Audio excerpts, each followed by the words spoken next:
Welcome to episode 7 of Dow's Your Way to Psychic Power.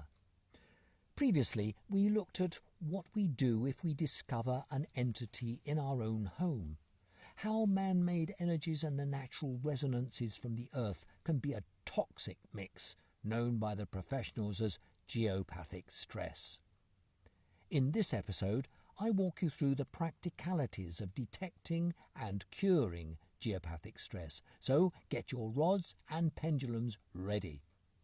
Also, we look at how to meditate to get in the right zone. And when it comes to asking the right question, we let charts do the heavy lifting. Let's start with a reminder. Dowsing's an ability that allows us to search for that which is hidden from view. Thousands of years ago, human survival depended on the ability to find water, so dowsing was a highly developed skill. This same skill can be utilized to detect dangerous, subtle energies. The dowser uses his or her body as a detector, and the presence of the energies is indicated by the movement of the dowsing tool.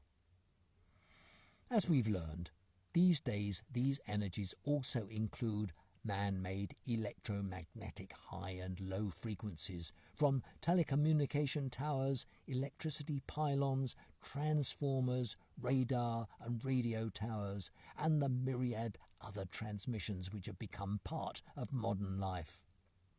Whether natural or artificial, these energies can be bad, good or neutral. But the exciting thing for us dowsers is that besides being detected, they can also be neutralized by dowsing.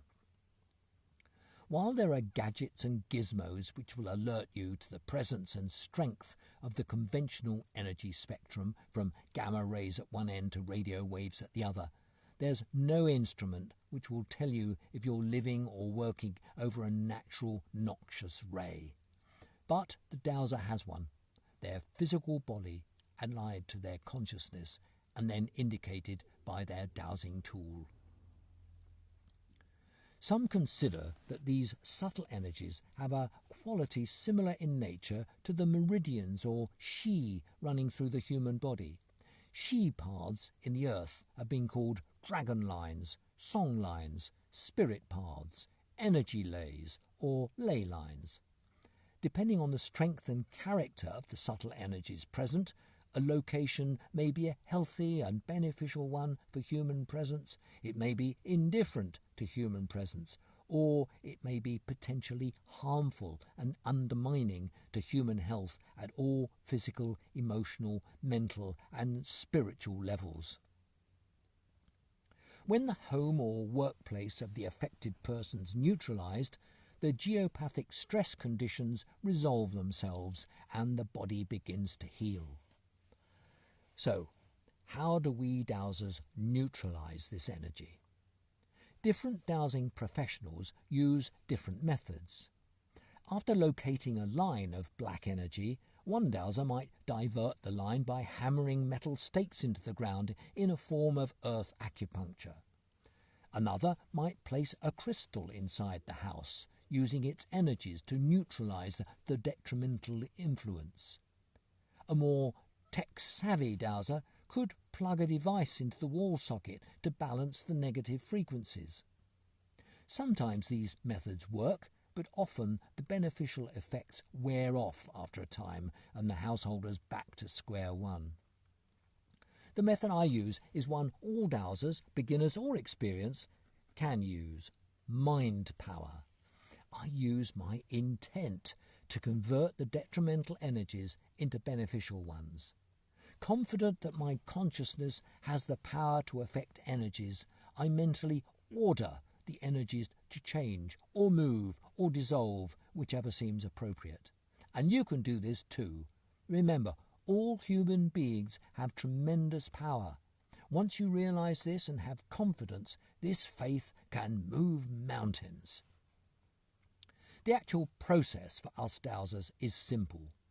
Once you've found the source of the GS, excluding spirit infestation, which I'll come to later, hold your rods or pendulum in the search position and check that the detrimental energies are still where you previously located them. Your rods will cross or open, or your pendulum will swing. Then get into the alpha state and focus your mind, picturing the energies pulsing in front of you. Then, either out loud or silently, call on your spirit guide or angel helper and say something along the lines of, "May all the benevolent powers of nature converge in this place to convert all detrimental energies in this entire house and garden into beneficial energies for the benefit of my family, our friends, pets, trees and plants, those who visit us, and for all of benevolent life, for now and into the future, for as long as is appropriate. In deep gratitude, thank you." You can vary the form of words to whatever you're comfortable with. They're spoken to reinforce the power of your intent, which is doing all the hard work. In scientific terms, you're collapsing the wave function, creating a different scene with changed vibrations. You can use this same methodology to move energy from one place to another.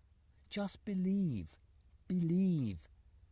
The wonderful thing about our dowsing is that once you've carried out your ritual, you can use the rods or pendulum again to check whether you've been successful. I usually ask my rods, "Show me detrimental energy," as I walk into the previously stressed area. If I get no reaction, I've succeeded. But just to double check, I repeat the exercise saying, "Show me beneficial energies." And this time the rods should cross enthusiastically. But is the effect permanent, or does it wear off like some of the physical clearing methods I mentioned earlier? On the whole, it is permanent, with one important proviso. What new detrimental energies being created by the human inhabitants of the home? Just as the dowser has power to disperse energies, any human being can create detrimental energies with their negative thinking, self-limiting doubts, or bad behaviour. I was once asked to assess the energies in a cottage shared by a brother and sister who didn't really get on very well. They'd inherited the place from their parents, who'd lived in the property most of their lives before their deaths. I've rarely come across such a mélange of negative energies. The walls were severely cracked and stained with damp patches, the rooms were cluttered, and my dowsing rods indicated swirling detrimental vibrations everywhere. Some, I ascertained, were from underground streams about 10 metres beneath the house, but most were lingering thought forms and spirit attachments which had developed from the years of pessimism and misery from the old couple, added to by the more recent emotional tension between the siblings. I cleared all the negativity away, and you could feel a new lightness in the air. It was almost as if the house itself was saying thank you for clearing its dark, dank atmosphere. The brother and sister both commented how different the place felt. I wanted to tell them both that it would be best for everyone's sake if they stopped their personal war of attrition and changed their negative attitudes. But I didn't want to offend, so I related the story of a similar property, hoping that they might see the similarity and change their ways. But I fear they probably didn't. In that case, despite my spiritual spring clean, things will probably have gone back to as they were before. I give householders a clean slate, but it's up to them to keep it clean. While many dowsers accept these energies as a given, some find it difficult to take on board that there are malevolent unseen forces vibrating all around us, due to, perhaps, an underground stream. These practical dowsers are happy to detect the water, but are uncomfortable at the idea of noxious rays. Imagine then how these stalwarts of the divining fraternity might regard another area of dowsing, which is meat and drink to us psychics: spirit attachments. More on this in a later episode. Meanwhile, sometimes your answers while dowsing with pendulum or rod and are you still practicing every day, need to be more detailed than getting a yes or a no or a true or a false. Once you get into the area of specifics, someone's health, say, or which plants might do best in my garden, or what category of geopathic stress might exist in a certain location, you will need a chart. This takes the form of a diagram divided into sections representing percentages, probabilities, a health gauge, the alphabet, and so on. You can buy books of these charts, which represent pretty well any topic you might want to address, and here's some of those in Dale Olson's Book of Charts to give you an idea. You can get charts on vitamins, food supplements, enzymes, nutrition, herbal remedies, flower essence remedies, systems of the body, source of conditions, the origin of disease, dysfunctions, health remedies, relationship compatibility, personal motivators, how to change my life, chakras, gemstones. Hell, I could go on and on. You get the idea. The idea is that you use your pendulum to point the way to the answer you're seeking. You swing it at a diagonal in the usual search position and allow it to settle at that angle. Then you ask your question. For instance, what is the percentage likelihood that it'll rain today? The pendulum will slowly move to a new back and forth position, eventually settling over the correct figure. Of course, you don't need to spend money buying charts. You could make your own and develop new ones as you gain experience or specialise in a particular area. There are some handy free starter charts which you can download from the website mirrorwaters.com. That's mirrorwaters, one word, .com. Or you can download and print off a typical general chart from the acclaimed publication Letter to Robin, a mini course in pendulum dowsing by Walt Woods. This has set hundreds of novice dowsers on the dowsing road. The link is lettertorobin, one word, .org. Those of us interested in psychic matters will find charts an indispensable tool in our armoury. And talking of the indispensable, a fundamental way of getting in touch with your inner psychic is through meditation.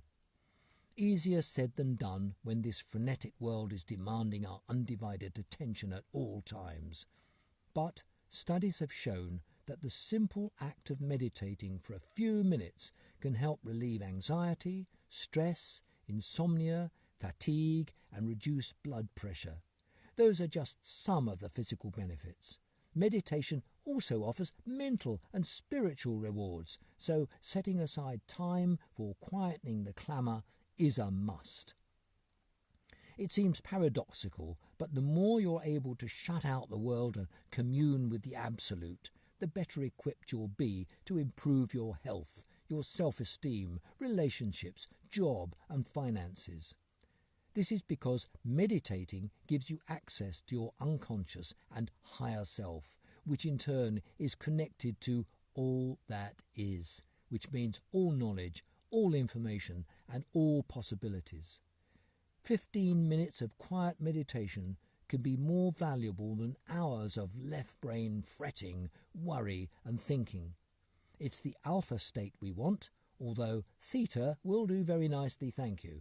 But let's aim first at achieving a pleasant, daydreamy mood. This meditation exercise coming up is a good introduction to meditation techniques. Sit or lie comfortably. You may even want to invest in a meditation chair. Close your eyes. Make no effort to control the breath, simply breathe naturally. Then focus your attention on the breath and on how the body moves with each inhalation and exhalation. Notice the movement of your body as you breathe. Observe your chest, shoulders, rib cage and stomach.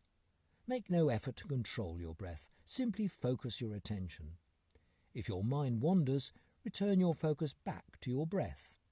Maintain this meditation practice for 2 to 3 minutes to start, and then try it for longer periods. And the alpha mode exercise we looked at earlier is also a form of meditation and can alternate with the above. If you want your meditation to achieve a concrete objective, like an improvement in your lifestyle, or to stop smoking or lose weight, here's a more beefy exercise. Choose your objective, say losing weight, and this then hinges on using the words, "I don't know how I come to be so confident in my ability to create and realize my hopes, wishes, dreams and desires. I only know that it is so now, and I'm fulfilled." See? Be positive. Now, organize the brain and the body to be in harmony to accept this idea. Close your eyes, deep breath, relax. Send your energy down into the earth. Down, down, down, and ground. Imagine roots are coming out of the bottom of your feet, connecting with the intelligence of the earth. The earth holds the wisdom of billions of years of knowledge and information, has the DNA of all the bones of our ancestors, those who are thriving and succeeding. It holds the key to the mysteries of the world that we don't understand. Tune in and tap into those mysteries and that knowledge. Bring that knowledge up in the form of a shaft of light, up through your feet, up into your body and your solar plexus, and up into your heart. Take a deep breath and breathe out, sending that light out from your heart. Align your purpose with love and harmony and joy. Now we're going to move your consciousness up. Let your eyes look up underneath your closed eyelids. This is replicating the REM, rapid eye movement, the theta state. And then imagine moving out of your body, up to the ceiling, up to the sky. Gently, don't strain, and move that consciousness up and out through space without your body. You move to a beam of light that's coming out of the centre of the universe and is just in front of you. You step into it and you find yourself moving out through our sky, into space, through the solar system, out past the Milky Way, right to the edge of the galaxy, where there's this void of blackness. You push through this black void and you find yourself in a brilliant white luminosity that contains all that there is, all the potential that's yours personally. And mentally just hear the words, "I don't know how I'm going to achieve my perfect weight, but I only know that it is so, and I'm fulfilled. I don't know how I come to be so confident in my ability to create and realize my hopes, wishes, dreams and desires. I only know that it is so. It is so now, and I'm fulfilled." Now expand out into an idea that is even greater, that serves a greater good for you and the world than you can even imagine. Just allow yourself to remain in this thought. This is where you're receiving all this new information and knowledge. This is where you're organizing the entire universe to come into harmony with you. Now bring all this back down into your body. Let your eyes relax. And we are literally speaking to the cells of your body, your DNA and your brain. And we're saying, unwind, unwind, unwind my limits and my fears, my regrets, my judgments against myself. Let them go. And now in this beautiful new space in me, rewind, rewind, rewind into this new picture. You can rewind this podcast and follow that meditation anytime. But for now, it's time to move on. Coming up in episode 8, divining your guiding spirit, your guardian and other angels, and time travel dowsing. And as I've said before, if you can't wait for the next episode, don't forget I'm covering all this stuff in my book, Dow's Your Way to Psychic Power, which is available on Amazon or any online retailer. See you at episode 8.